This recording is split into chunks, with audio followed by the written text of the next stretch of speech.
So since I've been trying to do more reviews on theme park related stuff like attractions and rides and live shows and the sort, I had to do a little bit of digging. And from some of my friends and some fans, as well as the theme park analyst community, I found a relatively recent failure that I thought would make for a good review subject. That being the failure from SeaWorld from a couple years back, Submarine Quest.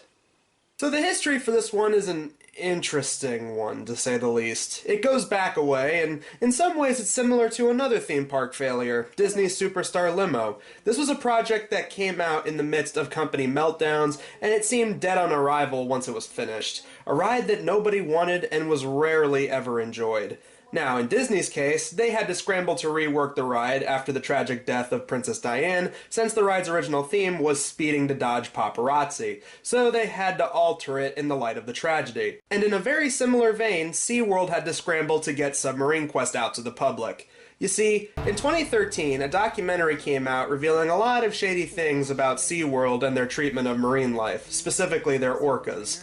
This sparked outrage from what seemed like all corners. Animal rights people, politicians, the theme park attending public, you name it, it was not a good point in time to be SeaWorld. They tried everything in their power to fight back, even saying that they would begin a new program called the Blue World Project that would make sure their animals got better care, but it all seemed very pointless, as they would call off the Blue World Project as well as their Orca program in general by 2016. But things would temporarily look up, as CEO at the time, theme park veteran Joel Manby, said that he would take the SeaWorld brand in a new direction, taking focus off of animal shows and instead focusing on aquatic life-themed rides. 3 planned rides were intended for various different areas. A roller coaster in San Antonio, which did go through, a truck-themed ride in Orlando, which didn't go through, and a submarine-based ride in San Diego. Originally titled Ocean Explorer and later renamed Submarine Quest, it was built in 2016 and officially opened in 2017,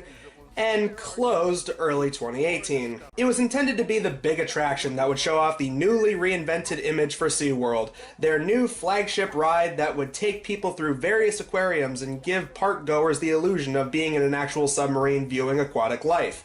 They really wanted this thing to be a success considering all the marketing that they put into this thing. As time went on, though, they had to start taking liberties with the ride. Originally, it was intended to be a dark ride that consisted of mostly indoor areas, but over time it basically got converted into a tram ride that went all around the park in a mostly outdoor setting.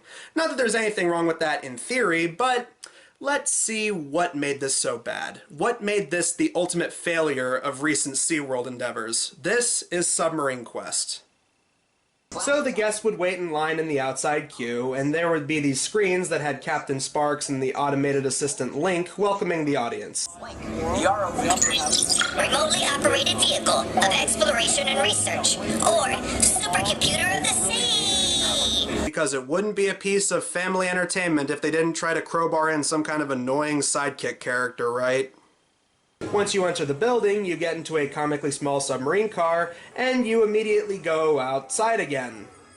And then see a replica of a coral reef with screens showing off an octopus. Yeah, you probably thought this was going to be a submarine ride that actually went underwater, right? Well, just get ready for more disappointment. After that, you then see some fake eels. Link then notifies you that there are some large creatures ahead, and it's time to deploy what they call the Beacon Buddies. Also, hi, giant model of Link with out-of-sync facial animation on a screen that you can hardly make out in broad daylight. After spotting more fake animals, this time being fake jellyfish, the audience are notified to open a hatch to an indoor area, which doesn't really matter since the doors open before the riders even have a chance to do anything. Ride, I get you're trying to have audience participation and all, but this is ridiculous, especially since the touch screens that they're instructing you to use seem like they don't even work properly half the time. Yeah, Toy Story Mania, this is not. Speaking of not working properly, there's this part where you enter the Sea Pod, which is this brief indoor area, where you enter a room full of monitors displaying a CG squid attacking the audience. Before the carts manage to get away, the squid cracks the glass and the ride would have a system that spews out water onto the guests. Another thing that didn't seem to work half the time, according to the ride reports and ride footage on YouTube. And lastly, before you would exit the ride, you would be given one of 3 labels displayed on the touchscreen: Junior Explorer, Super Explorer, and Master Explorer. Not to be confused with the hit Tenacious D song, Master Exploder. So that was Submarine Quest, and yeah, that really sucked. You can say this was made for really little kids and maybe it didn't meet the standards of stubborn adults, but the thing is, this ride was heavily promoted and barely anyone was riding it.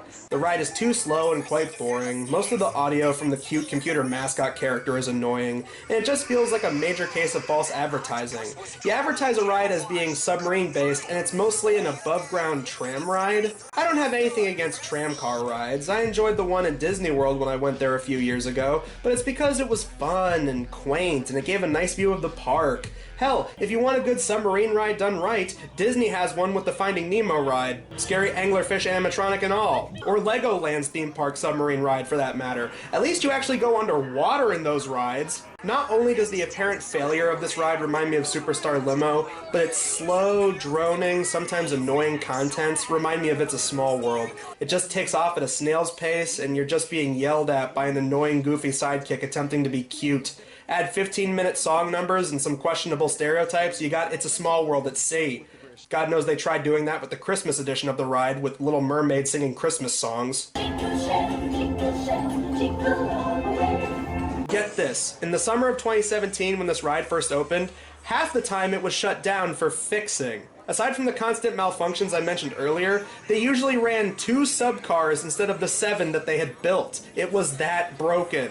In January of 2018, they said they were going to temporarily shut the ride down for maintenance, but it seemed that the ride was such a failure in the public eye, it had to get shut down for good. Not only did several creative executives leave SeaWorld after that, but even Manby jumped ship.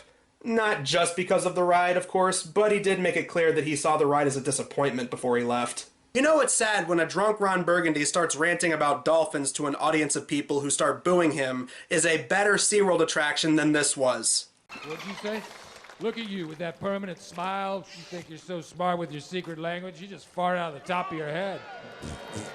I'm the media whiz, because one art form wasn't enough.